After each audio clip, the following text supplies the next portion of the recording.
বৃহস্পতিবার সন্ধ্যা থেকে জুমার দিন শুরু হয়ে যায়।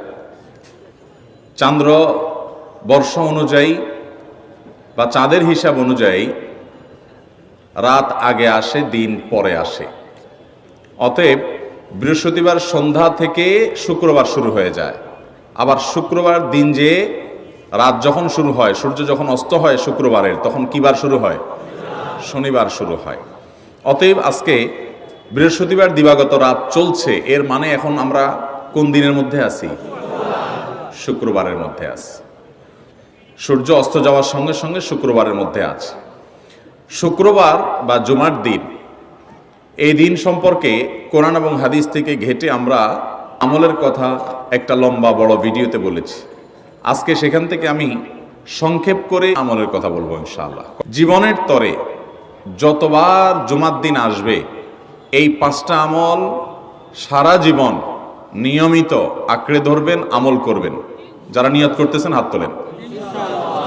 আল্লাহ আমাদের সবাইকে আমল করার তৌফিক দান করুন। আল্লাহ আমাদের সবাইকে কবুল আর মঞ্জুর করুন। নাম্বার 1, সবচেয়ে বেশি যেটা করতে হবে পরিমাণে, জুমার দিন জুমার রাত বৃহস্পতিবার সন্ধ্যা থেকে নিয়ে শুক্রবার সন্ধ্যার আগ পর্যন্ত পরিমাণে সবচাইতে বেশি করতে হবে যে আমলটা, সেটা হলো দুরূদ শরীফের আমল। কিসের আমল?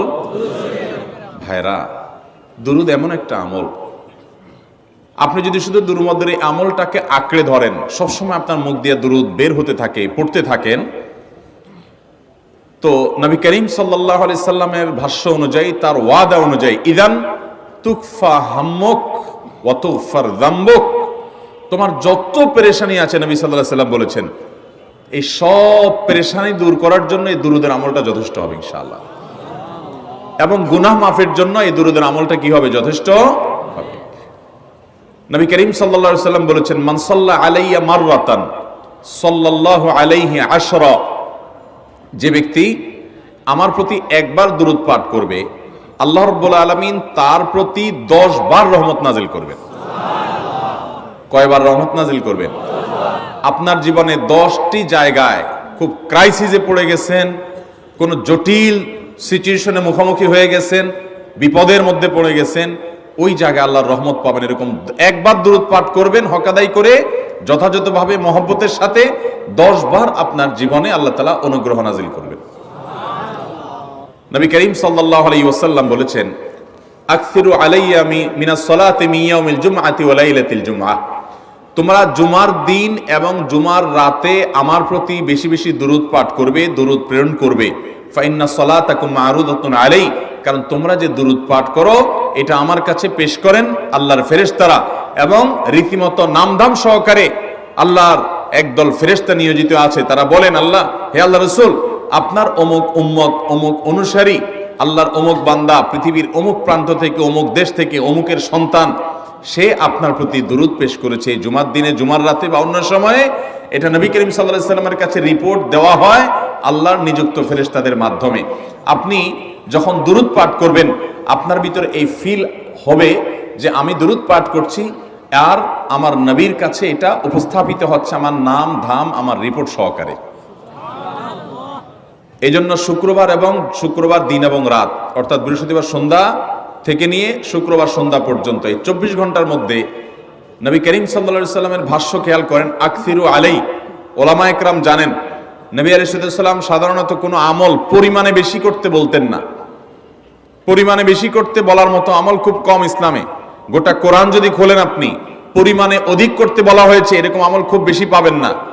তোমরা বেশি বেশি করে নামাজ পড়ো, বেশি বেশি করে রোজা রাখো, এরকম কথা কোরআন হাদিসে নাই। অবশ্যই একজন ইমানদার 5 ওয়াক্ত ফরজ নামাজের পাশাপাশি অধিক পরিমাণে নফল নামাজও পড়বেন, সেটা ভিন্ন কথা। কিন্তু কোরআনে বেশি পরিমাণে আল্লাহর জিকির করার কথা বলা হয়েছে। আর নবী করিম সাল্লাল্লাহু আলাইহি সাল্লাম বৃহস্পতিবার সন্ধ্যা শুরু হলে শুক্রবার সন্ধ্যার আগ পর্যন্ত বেশি পরিমাণে করতে বলেছেন যে কাজটা, সেটা হলো দুরূদ শরীফের আমল। দুরূদের এই আমলটা, এটা করার জন্য আল্লাহ তাআলা এমন সহজ করে দিয়েছেন যে ওযুর প্রয়োজন নাই। আপনার ওযু নাই, তারপর আপনি দুরূদ পাঠ করতে পারবেন।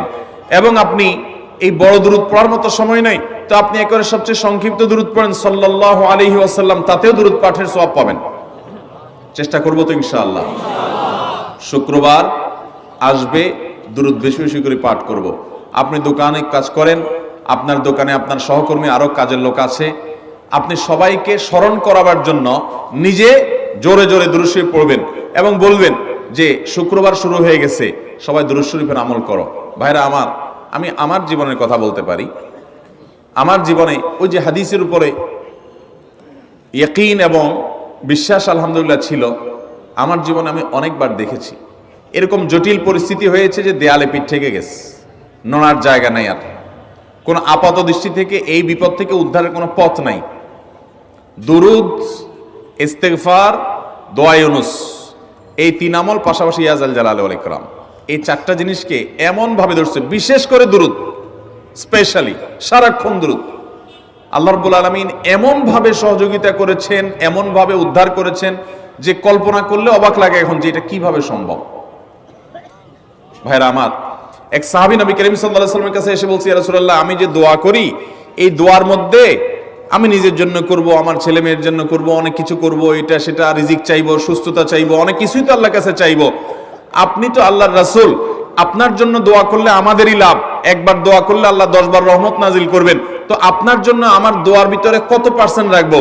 সাহাবী বারবার বিভিন্ন পার্সেন্টেজ বলছিলেন যে 3 ভাগের 1 ভাগ আপনার জন্য রাখি ইয়া রাসূলুল্লাহ, অর্ধেক রাখি, আরো বেশি করে রাখি। তিনি যত বলছেন নবী করিম সাল্লাল্লাহু আলাইহি ওয়াসাল্লাম আরো বাড়ানোর জন্য তাকে উৎসাহ দিচ্ছিলেন।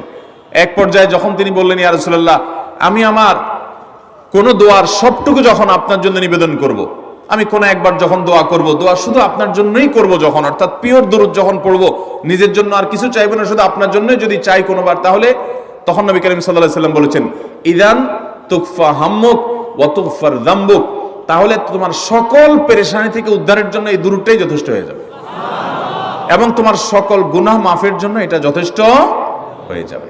মোহতারাম হাজিরিন, দুরুদের আমলটা এত সুন্দর আমল, কিন্তু আবার তাড়াহুড়া করে পড়বেন না, সাল্লাল্লাহু আলাইহি সাল্লাম সাল্লাল্লাহু আলাইহি সাল্লাম সাল্লাল্লাহু আলাইহি সাল্লাম সাল্লাল্লাহু আলাইহি সাল্লাম সংখ্যা বাড়ানোর জন্য হুলস্থুল করে পড়লেন না, মুহাব্বতের সাথে সাল্লাল্লাহু আলাইহি ওয়াসাল্লাম সাল্লাল্লাহু আলাইহি ওয়াসাল্লাম আল্লাহুম্মা সাল্লি আলা মুহাম্মদ, অর্থ বুঝে বুঝে আল্লাহুম্মা সাল্লি আলা মুহাম্মদ মানে কি, আল্লাহ আপনি মুহাম্মদের প্রতি শান্তি বর্ষণ করুন।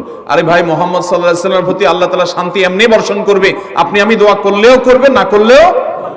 কিন্তু মাঝখান থেকে আমরা, ভাইরা আমার, কোন বড় কর্মকর্তার কাছে আপনার কোনো কাজের ঠেকা আছে, কর্মকর্তার ওই ছেলেটার আপনি দেখছেন যে খাচ্ছে না, আপনি যদি বলেন, স্যার ছেলেটা খাচ্ছে না স্যার, একটু ডাক্তার দেখান স্যার, এভাবে তো বাঁচবে না, ওর কষ্ট হচ্ছে স্যার, আপনি বললেও উনি ওনার ছেলের দিকে কেয়ার করবে, কিন্তু আপনি এটা বলার কারণে তার নৈকট্য পাবেন কি পাবেন না, তার সিম্প্যাথি পাবেন কি পাবেন না।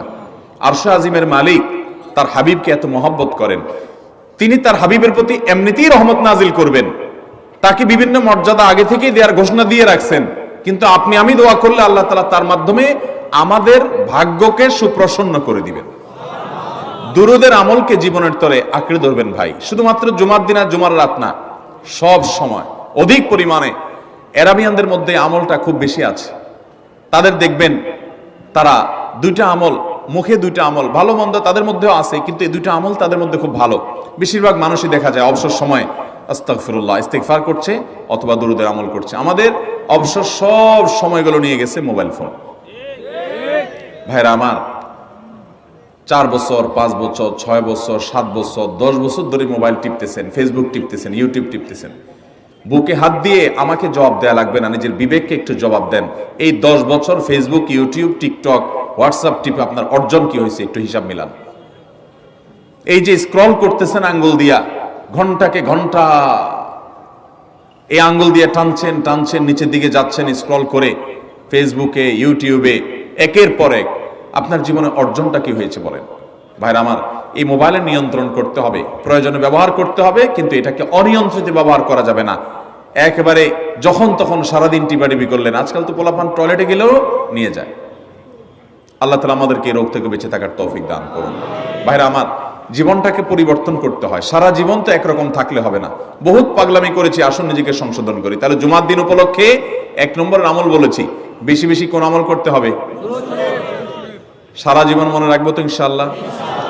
বাসা বাড়িতে পরিবার লোকদেরকে মনে করাবো তো ইনশাআল্লাহ?